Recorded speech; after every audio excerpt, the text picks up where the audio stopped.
Welcome to the SoCal Real Estate Development and Syndication Podcast. Available on Apple Podcast, YouTube, iHeartRadio, and Spotify. If you would like to stay in the loop of our next opportunity, please email ppbarakoff@hotmail.com. Do not forget to like, subscribe, and comment. Now to welcome your host, Peter Barakoff. Welcome to the SoCal Real Estate Development and Syndication Podcast, from blueprints to skylines, where we interview the go-getters in the industry. I'm your host, Peter Barakoff. Today's guest is Whitney Hill, co-founder of San Diego's largest accessory dwelling unit construction company, SnapADU. Thanks for coming on, Whitney. How are you? Thanks for having me, Peter. I'm doing well. How about you? Oh, great, great. So can you tell everybody a little about yourselves and your background? Happy to. I founded SnapADU in 2020 with my co-founder, who was a smaller general contractor at the time. So we met the day that COVID was shutting down the country. So it's a good thing we took that last coffee, which means that all of SnapADU was built in a remote environment, which it underpins still a lot of how we run our business. Prior to founding Snap, I was working in operations management for about a decade right out of college. Also worked at Bain & Company doing strategy consulting. So I left for real estate thinking that I would be doing small multifamily repositioning, but I ended up becoming a money partner in some residential fix and flips when I lived back on the East Coast. So those were actually doubling the square footage of small homes like Cape Cods and turning them into larger structures. While I was doing that, I learned about the ADUs, which had a lot of similarities. And since state ADU laws were promoting ADUs as of 2020 in a big way, it seemed to me that if regulatory was no longer the constraint, that construction capacity would be. So I started looking for opportunities to get involved there, and that's how I met my co-founder. Yeah. So what is an ADU? An No? ADU is it's an accessory dwelling to another existing structure on the property. Could be a single family home, could be a multifamily property like a duplex, or even up to an apartment complex. Those are all allowed to have ADUs on them. So the California state ADU law sets a floor of what must be allowed, and then cities are allowed to add more if they would like. So from a state level, every residential property is allowed to build at least one 800 square foot ADU, even if you're over FAR, even if you have other constraints on your lot, you're still allowed to build that ADU. And then some cities will allow you to go up to 1,200, 1,500 square feet. And the state law allows you to build at least up to 1,000 square foot unit if it has two bedrooms, so long as you're still in conformance with FAR. So all of these regulations get a bit complex because they also intersect with the local regulations. So each jurisdiction is a little nuanced, but the state law supersedes and sets that floor. Do you have any issues with city councils or any pushbacks right now, or is it a law, California law, and you have to do it, or how does that work? I would say that cities have come a long way, and of course they have to understand law, not just in ADUs, Mhm. across the board. So sometimes we are still having to point out some of the code that would be in effect in that situation and needing to advocate for our projects. Yeah. So we're definitely doing a lot of that when it comes to permitting. I would say at least a third of the jobs that we work on, we have to push back against the jurisdiction, sometimes involving the Housing Commission for the state, who enforces those state ADU laws.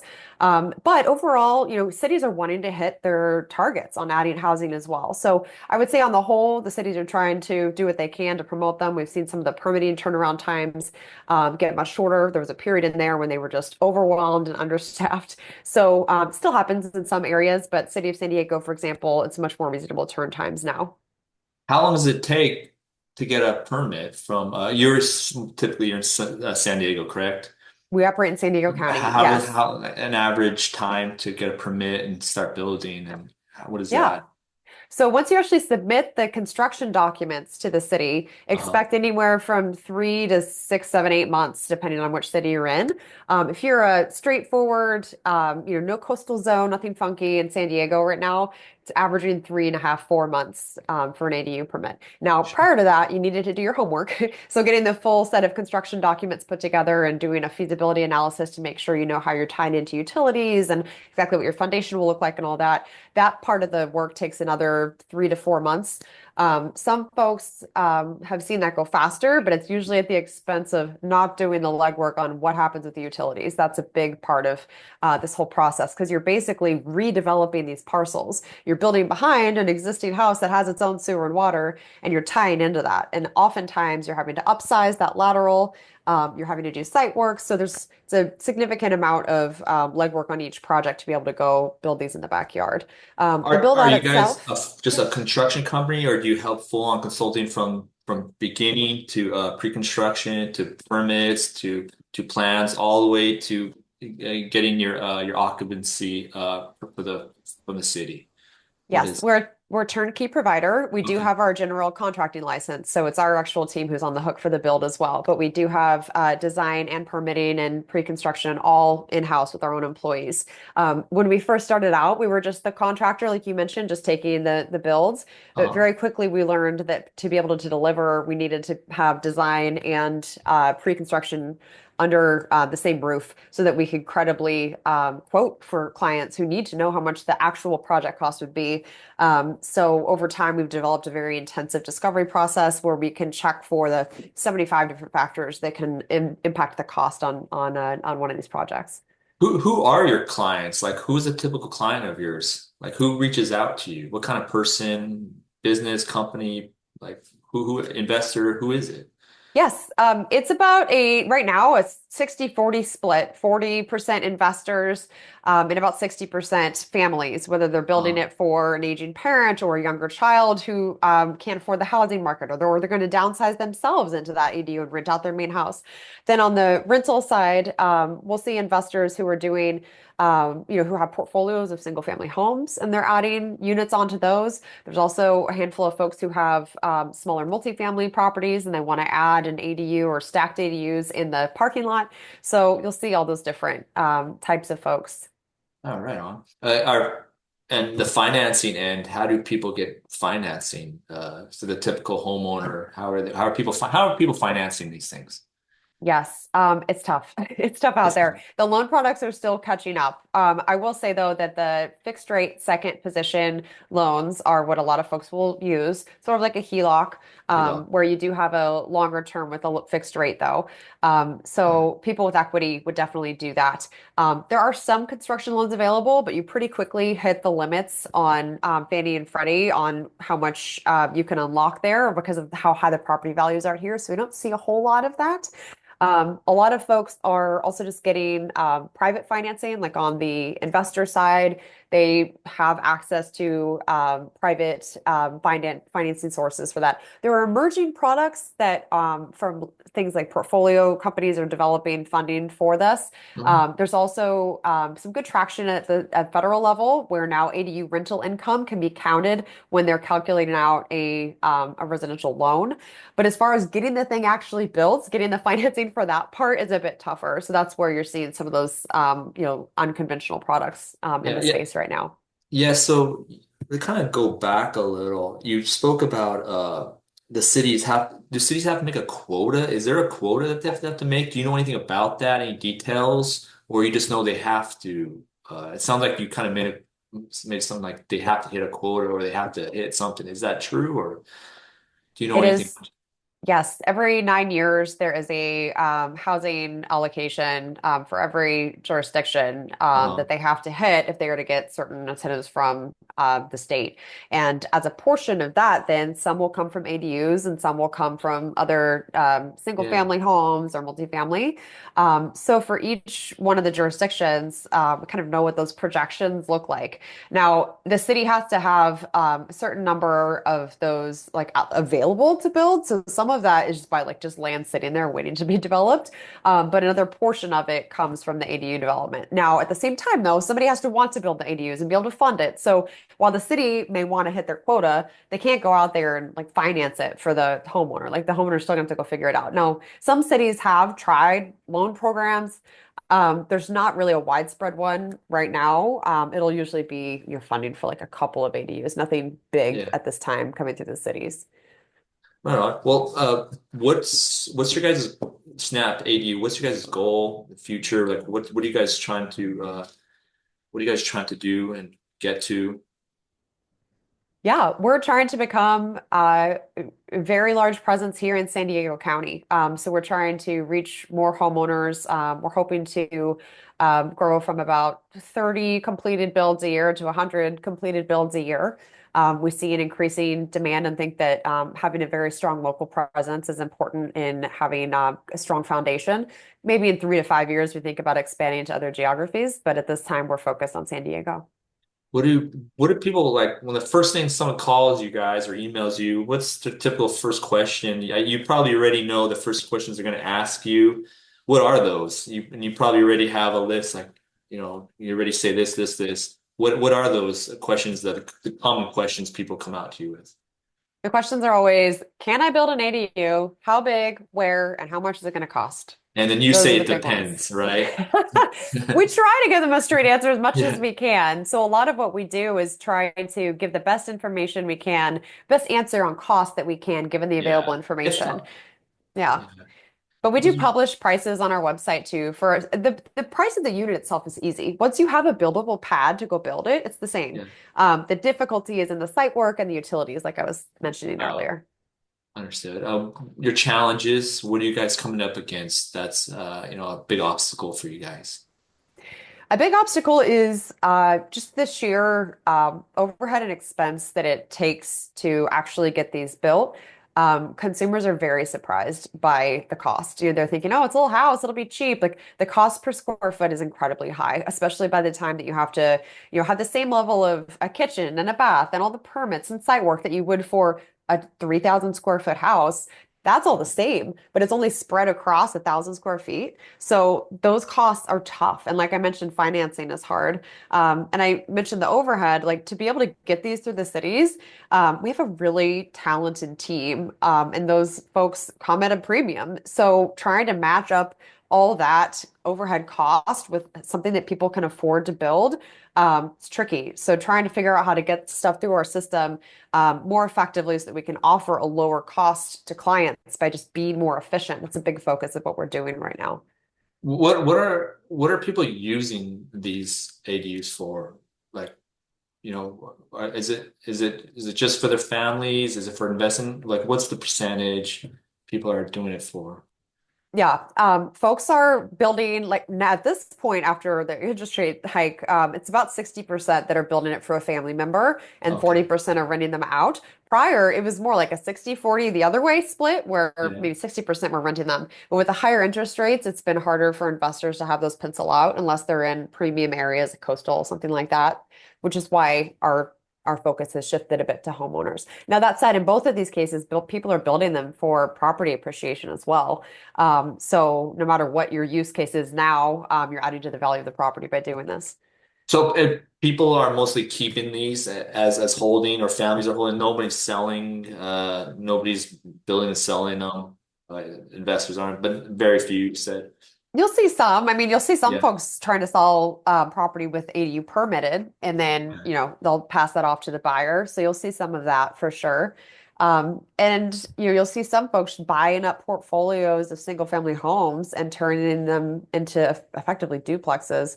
Because you can also do ADUs as conversions. So folks are converting garages.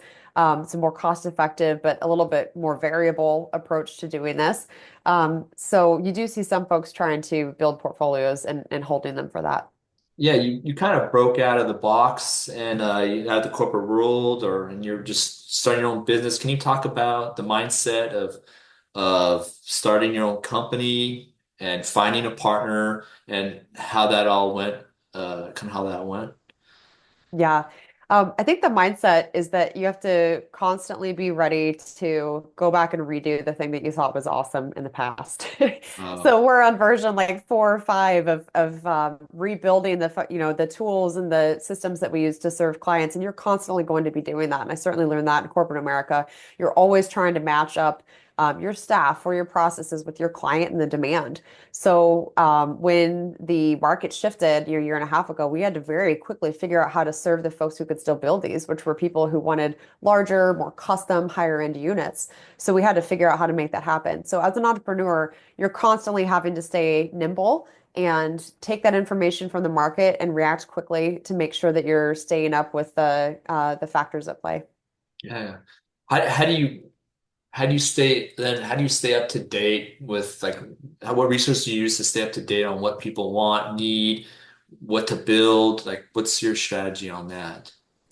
Yeah, we get a lot of just direct market intel from clients reaching out to us. So we have a significant website presence, and that's where most of our leads come from. We get anywhere from 5 to 10 inquiries a day. So simply in fielding those and seeing what folks are asking for and what the sentiment is, that's a big part of it. We also stay tapped into all the regulation changes at the state level. Even though there were big sweeping changes in 2020, there have been many additional changes since then. So we're always trying to keep our finger on that pulse to make sure that we know, oh, okay, this new state law now means that in these situations we could build where we couldn't before. So trying to stay tapped into those changes is really important too. Yeah, I know those changes are happening often, so you really got to know the laws, and by knowing the laws, you can probably, even drum up more business and get more resources. Yeah, definitely. Oh, are you willing to share a failure for fun? Just Maybe a for turn to fun. success. Yeah, just for fun. I don't know. They're always kind of interesting to hear. Or Yes, totally. Let's see, what's a good one to highlight? I would say that we failed to appropriately match our staffing and our recruiting with the stage of growth we were at. uh, So in the past year and a half, we focused a lot on trying to bring in experienced hires who were like 20 years into their career, thinking that they could come in and help us transform parts of our business. Every single one of those in different departments ended up failing within a year. And we realized it was because there's no playbook for what we're doing. So the experience that they were bringing in was not translatable. It's a fairly new niche. It's highly specific. There's a lot of tactical mixed with strategic thought. So we found that over time, that's not the right hire. So that was big failure in the sense that we put so many hundreds of hours into those finding, onboarding, training those folks to have none of those pan out. So I will say though, the lesson learned there is that as I think a lot of folks will say on podcasts, hire fast, but fire quicker. Like when it's not going to work out. And I in some ways wish we had just made that call rather than continuing to wait to find out, oh, well, maybe it will pan out. So those are some tough lessons this year, but we have a really great team now that I think we finally matched with where we're at in our growth. right. What's a misconception about ADU construction? Is there anything that you hear? I would say a misconception is that you're just getting three quotes and comparing the price is a good way to decide who to go with.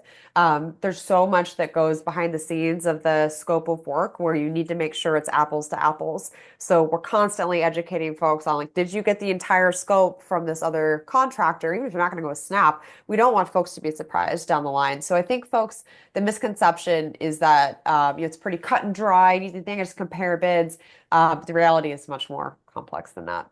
Yeah, so I'm currently building a junior ADU at my house, and I'm doing it all myself. I do the permitting, and the surprises are amazing. They just keep coming from the permit, the costs for each permit. I didn't know that, and then the contractor bid it, and there just kept being obstacles in the way, and more and more. Then with the electrician, and they are there, and they keep coming up. And so I kind of wait to get to, I can't wait to get to the end. So I'm sick of seeing all these obstacles and more money. And the obstacles just mean money. That's all. Oh, totally. And time. Yeah. Oh man. Yes. And having done so many of these, we've completed almost 100 now. We have another 50 or so that are in process. Uh-huh. We've made, I mean, picture all the mistakes that you made on one, like Yeah. times 80.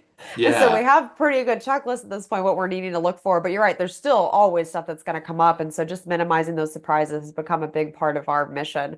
Because if you're a homeowner, you need to know how much money it's going to take to plan for these projects. The worst thing is that you get into it and it turns out it's 50K more because your budget wasn't properly prepared. So we put a lot of weight into that part of the job.